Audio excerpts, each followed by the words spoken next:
Bonjour à tous, Richard Lefebvre, 4B4. Maintenant, on commence avec une série de vidéos sur les escaliers et les garde-corps.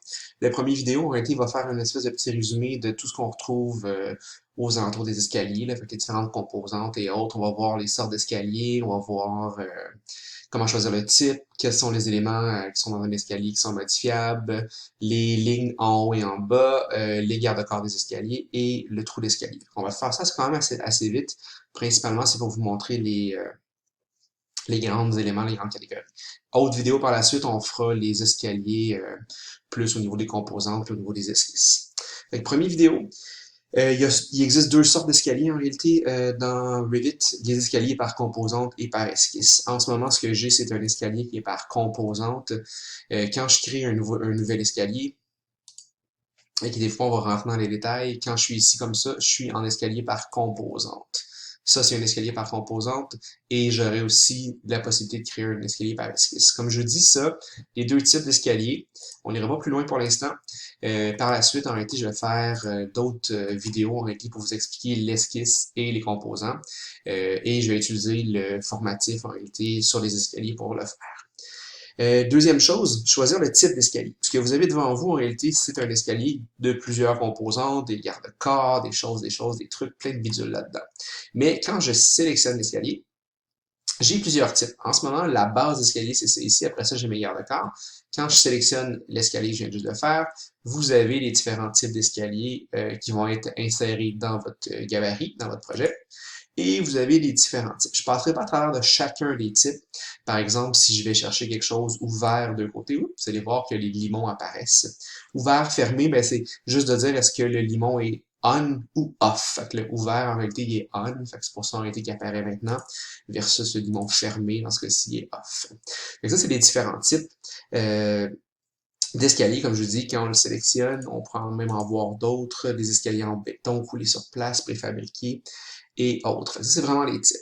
À l'intérieur d'un escalier, qu'est-ce qu'on a? On a plusieurs choses. Bon, assurément, il y a des garde-corps qui viennent automatiquement avec l'escalier. On peut quand même dire à l'escalier, ne te mets pas avec un garde-corps. Ça, on verra ça un petit peu plus tard. Suite à ça, comme tout bon escalier, les contre-marches et les marches.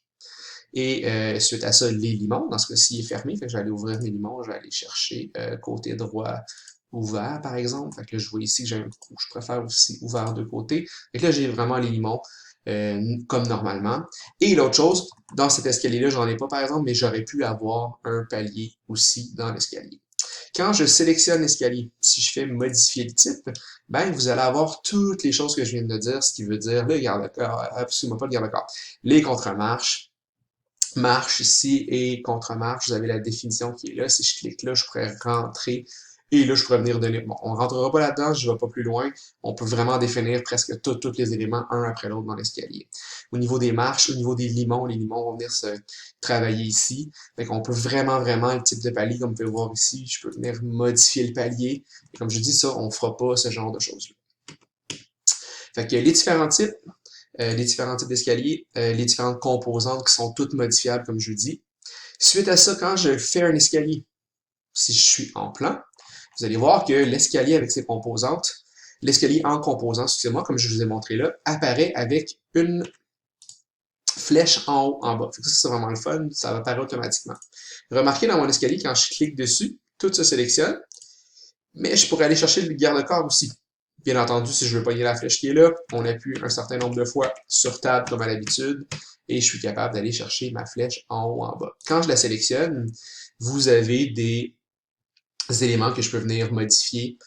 Je peux venir enlever le texte, mettre le texte, modifier le en haut, modifier le en bas, etc., etc. Par exemple, si je veux prendre le chiffre, pas le chiffre, mais le mot haut et le déplacer, ben, je prends le petit point et je le déplace à un endroit où est-ce que j'aimerais l'avoir. Fait que ça, je peux faire ça ici. Si je voulais avoir la flèche un petit peu plus en bas, un petit peu plus en haut, ben, je fais la même chose avec les flèches qui sont là. Vous voyez la flèche qui bouge en ce moment. Mettons que je fais un escalier, puis là, l'escalier n'a pas cette flèche-là. Je l'efface en ce moment, boum, c'est le genre de choses qui peut arriver. Ce que je vais faire pour l'ajouter, je vais tout simplement aller dans Annoter, dans Symboles, et vous avez le petit élément ici qui s'appelle Trajectoire de l'escalier. Si je m'approche en ce moment ici, boum, il met le en haut automatiquement. Si je vais au deuxième étage, ou à l'étage plutôt, vous avez vu, il met le en bas automatiquement. Si j'efface celui-là ici, au rez-de-chaussée, il est là, parce que bien entendu, tantôt, je l'avais pas enlevé, mais je l'aurais pu aussi, comme je vous dis. Là, je l'ai plus. Je peux revenir ici dans symbole trajectoire, cliquer dessus, et le en bas se met. Vous voyez, le EB, je l'aime pas en ce moment. Je peux venir prendre le EB et le mettre ici à la place. Si je reviens en bas, finalement, moi, j'aurais mieux avoir le mot O à la place. Je peux venir ici, texte, et écrire O, et mon texte apparaît automatiquement. Maintenant, pour ce qui est du garde-corps de l'escalier, j'en sélectionne un ici, je peux l'enlever si je veux, je peux en rajouter par la suite, on va voir ça un petit peu plus tard. Par exemple, si je m'en vais en 3D, vous voyez, j'en ai un en ce moment. Fait que si je fais le petit X pour le supprimer ou tout simplement delete sur le clavier, le garde-corps disparaît. Fait que je pourrais en avoir deux, comme vous pouvez voir ici. Je pourrais venir modifier, bouger ce garde-corps-là. Je peux faire pas mal ce que je veux avec. Vous allez voir de façon ou d'une autre, pour ce qui est du garde-corps, on va aller plus loin dans les prochaines vidéos. On va aller se créer d'autres garde-corps. Et aussi, on va aller se créer des garde-corps automatiques ou pas sur l'escalier dans les deux prochaines vidéos. Par exemple, je l'efface ici, je voudrais m'en remettre un, je peux venir me remettre un autre garde-corps là-dessus. Si je fais un escalier, par exemple, si je m'en vais en rez-de-chaussée, je prends mon escalier et je voudrais que l'escalier parte, par exemple ici, comme vous pouvez voir, je me retourne à mon rez-de-chaussée, je vais la tasser quand même un petit peu. L'escalier ici en ce moment, au rez-de-chaussée, je la vois. Par contre, si je vais à l'étage, je ne vois pas l'escalier. Je vais l'avoir à travers, par contre. Par contre, ce qui est important de comprendre, c'est que, comme vous pouvez voir ici, à l'étage versus au rez-de-chaussée, il serait important quand même qu'à l'étage, j'aille un trou dans le plancher pour pouvoir passer d'un étage à l'autre. Comment faire? Ben, je peux tout simplement, par exemple, aller au rez-de-chaussée ou aller en 3D tout simplement, prendre mon plancher du deuxième étage, modifier sa limite. Ça, c'est la façon la plus simple de le faire en réalité, là. J'ai la limite ici. Je pourrais venir tout simplement, par exemple, venir tracer une ligne et deux lignes au niveau de mon plancher. Vous allez voir on va revenir avec ces choses-là tantôt dans les autres vidéos.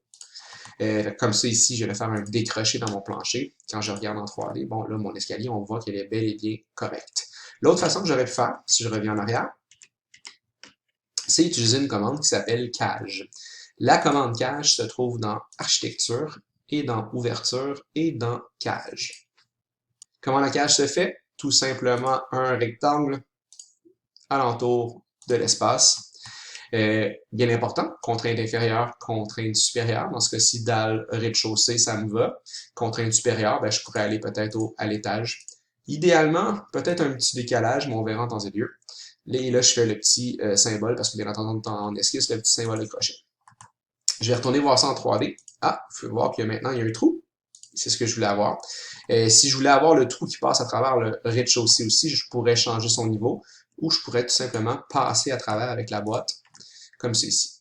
Vous allez voir, quand on s'approche de l'escalier, à un moment donné, la boîte va apparaître, on peut monter et descendre. Dans votre projet, je vous dirais, le fait de faire un trou dans le plancher directement avec l'esquisse de plancher est quand même plus simple. Et que voici en réalité le tour des composantes principales de l'escalier. Dans la deuxième vidéo, on va faire réellement une partie du formatif en commençant par les escaliers par composants.